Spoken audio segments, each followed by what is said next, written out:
Okay, back to the dinim of kosher. So we learned that a permanent knot is biblically forbidden. According to many opinions, if it has to be not only a permanent knot, it has to be a professional knot. But halacha is not clear. Halacha says we're not clear what is the definition necessarily of a permanent knot. For instance, many poskim write it's possible that a double knot, just a double knot, would be considered a permanent knot. Which, according to everybody, whether it's an expert knot or not, anything which is permanent is still rabbinically forbidden. According to many opinions, it's biblically forbidden.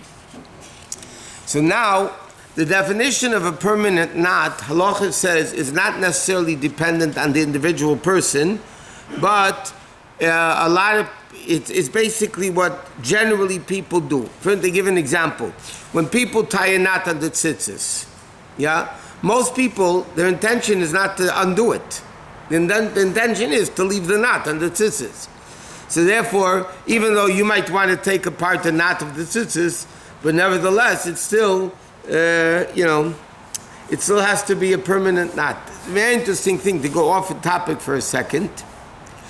There's an Avon Ezer that the Rabbi disagrees with, and that is, by tefillin, the Torah says, ukshartam.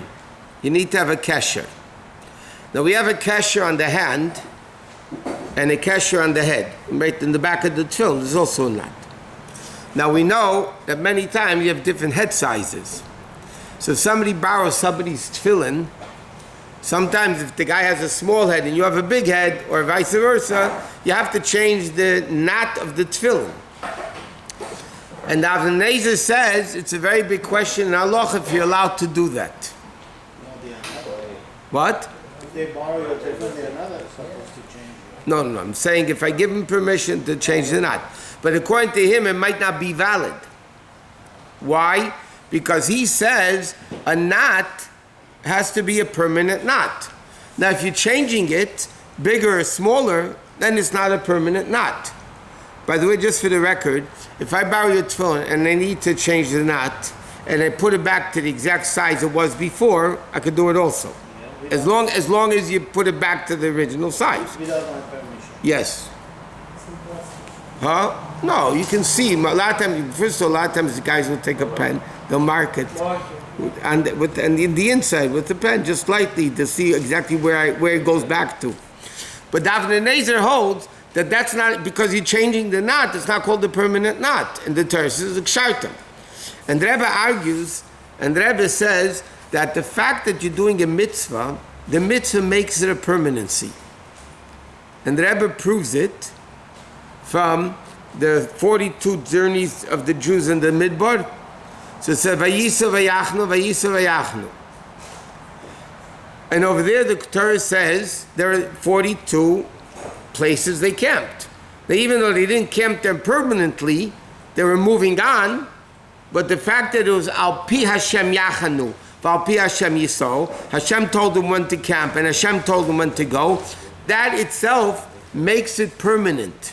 And the same thing the Rebbe says by tefillin, the fact that you change the knot for a mitzvah, so then it's called a permanent knot anyway, even though you're going to change it and move it right back. Meaning that the stay was permanent?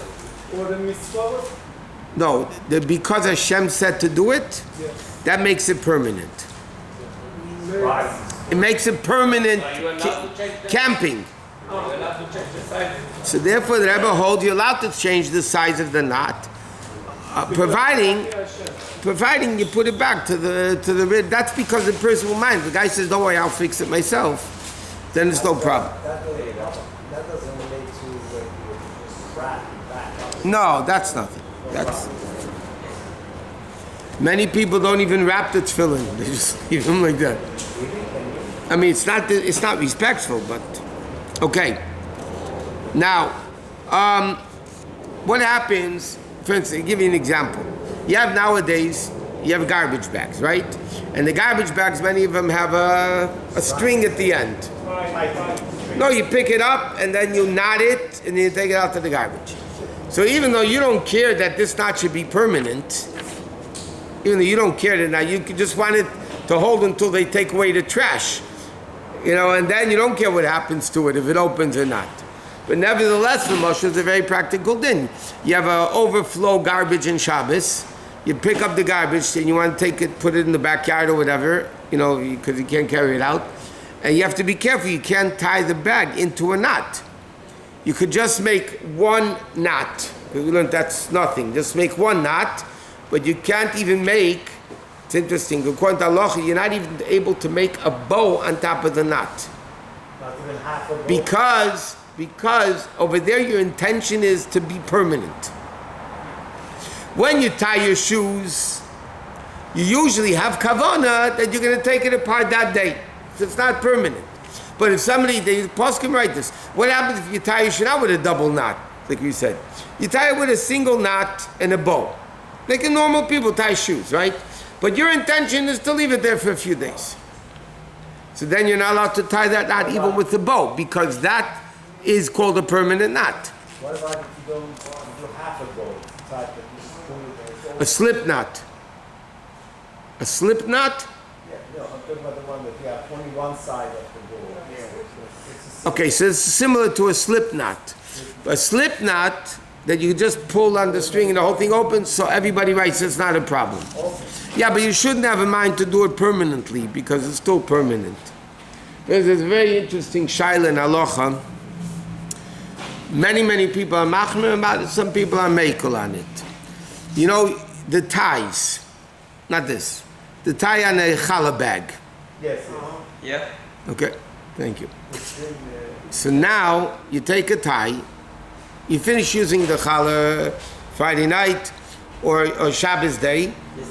You have leftover challah from the day, and so you tie it with the tie and you put it into the freezer. The shaila is that called a kesher shokayama? Is that called a permanent knot? And many poskim hold those ties are not allowed to be used on Shabbos if your intent is to leave it there more than 24 hours. 1 second. So a lot of poskim write, by the way, most poskim say you shouldn't use them. But it's mashma from the Alter Rebbe and other reliable sources that it's not so bad. I mean, it's not an issue that you are allowed to use ties on Shabbos. But what some people, I'll give you an example. You buy challah Friday in the bakery and you're going to use it Shabbos in your house. Okay? So in the bakery, they tie it with a tie. Now, when they tie it with a tie, their intention is, as long as you want it could stay there for weeks. They don't know if you're buying the challah to put into the freezer or where you're doing it. So when they tie the knot, what's their intent? Their intent is it's going to be there for a long time. So some poskim hold that those that are machmut the ties, they write that the best thing would do before Shabbos, again, really you could be mekel with the ties, I'm saying. But if a person wants to be machmed, before Shabbos, they should undo the tie and tie it again, because now you're taking off Friday night, you're going to be taking off Shabbos day, so there's not even a permanent tie. So then it's not a problem. But some poskim write that the one that comes straight from the bakery could be an issue, because when they tie it, it's intentional. What about the fact that it can undo it with one hand? So not everybody holds of that one hand bit. That's why he said even the slip knot, you shouldn't have intention to keep it there for a long time.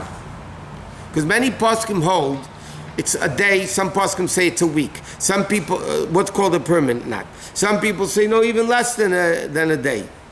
Okay? I'll tell you, it doesn't apply so much today because we don't have such gartlach on the Sefer Torah. Years ago, if you remember, they didn't have the Velcro or the hooks. They had this long gartel, whatever color it was, and you wrapped up the Sefer Torah, and then you tied it into a bow. Remember those? Well, you guys had the silver ones anyway, but you remember from when we grew up, that was the gart. Remember that? That's what the way they had the ties and the Sefer Torah. In the olden days. So now, so if you use those, then you have a big shaila, Shabbos and Mincha. Because Shabbos and Mincha, you're going to tie the Sefer Torah. When are you going to be using the Sefer Torah next? Either Monday or next Shabbos even.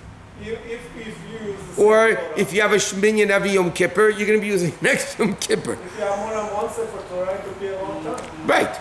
Okay. So now the poskim write that's a shaila of tying a knot on Shabbos.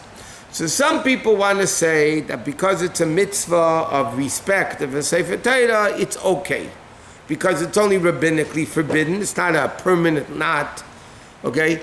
But nevertheless, there were many people that were machmer. The halacha brings it down. There were many people that were machmer that when they did Galila Shabbos afternoon, because then you're not using Sefer Torah for a few days, they would wrap it around, and instead of tying a bow, they would just tuck it in, rather than tying it. Now that we have the Velcro or the hooks, it's not an issue because you're not tying anything. Also, another issue where you find this, in many places, including Chabad, when a chassan gets married, under the chuppah, they don't have any knots on them. No knots. That the only knot should be between the chassan and the kala. That's our custom. So what do, Lamashal? If they have a tie, they undo the tie before the chuppah. Either they just let it hang, they take it off. Anyway, you cover with a kittel and a coat anyway, according to our custom. So number one, they undo the tie. If somebody has shoelaces, they would untie the shoelaces before the chuppah and tuck in the shoelace into the shoe. And all the things, they don't wear cufflinks. A lot of things, they have no knots on them at all, the only knot. So what do? Now, the way it works by us is, you have a chassan, the Lubavitcher chassan, so he wears a kapata, then over the kapata he wears a kittel, right? And then we wear a gartel over the kittel, and then they wear a coat to cover the kittel.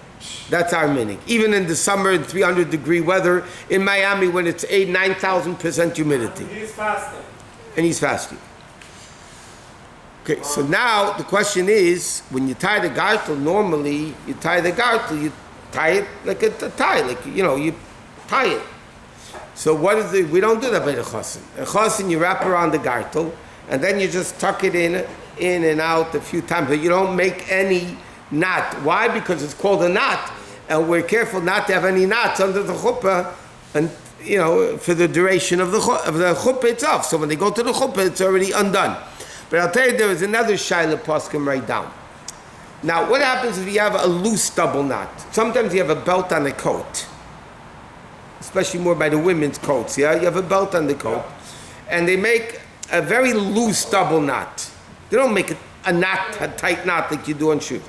So that's not a problem because it's made lechatchila. You take it out with one hand. It's not. You can undo it. You're not sleeping in your coat. Like the raincoat. So it's not a problem. But I'll tell you where there is an issue sometimes, and it's not necessarily a big problem, but it's many times people's gartel always loosen up, or the gartel is too long. So they'll double knot it.